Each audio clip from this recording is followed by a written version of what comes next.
What's up, guys? Welcome back to the channel. Captain Cody Davis hanging out on a very, very windy Lake Okeechobee this afternoon. And the fishing was far from great out there. Just went out for a couple of hours, but more or less really just wanted to try out my new lower unit. I finally got on the boat. Everything worked great, so we are back in the game, back in my boat. Very happy about that. And really just looked at some oddball stuff out there, some stuff that I haven't looked at in really about a month or so. Me and Kelly are going to be jumping in a little derby in the morning. It's going to be even worse conditions tomorrow, but we got nothing to do, so we're going to go out there and give it a shot and see what we come up with. But before I put it on the trailer and head back to the house, just thought I'd share with you guys a tip or a bait that you guys might want to have in your arsenal if you're fishing down here, or really just in the state of Florida, really between now and about the beginning of March. It's a bait that doesn't get talked about very much. It's not really a secret, but it's just something that I feel like a lot of people forget about. But it's a bait that will help you catch a lot of fish down here, and it's definitely a fun way to catch them. And what we're going to be talking about is just a topwater prop bait.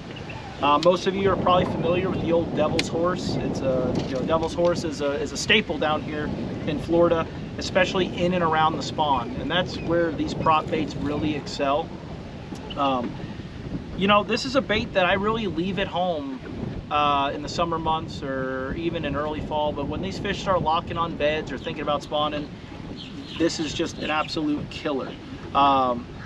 Most people throw the traditional Boy Howdy or the Devil's Horse. I'm a huge fan of throwing a bait that only has a prop on the back. Couple of reasons for that. I feel like it doesn't have as much drag. It's got a different sound than what people traditionally throw.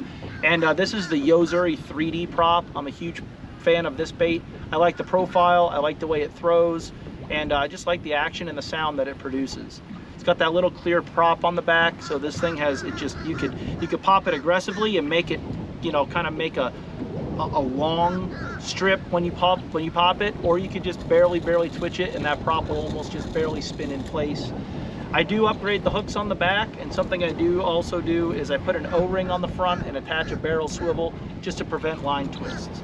But they make this thing in a ton of different colors. I have no affiliation with Yo-Zuri at all, but something that'll help you catch a lot of fish that are pressured. You're going to throw this around any isolated cover you find, pads, stems, round reeds, or anywhere you might think there might be a fish.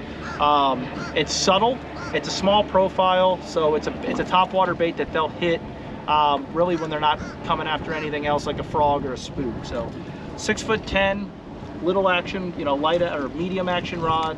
I throw it on 17 or 20 pound mono, and that's it. So give this guy a shot. I know it's going to be on the deck tomorrow when me and Kelly fish in the tournament, and throw it around. Try to catch you big spawning bass on Okeechobee with it. I'm going to go put this on the trailer, and I'll see you guys on the next one.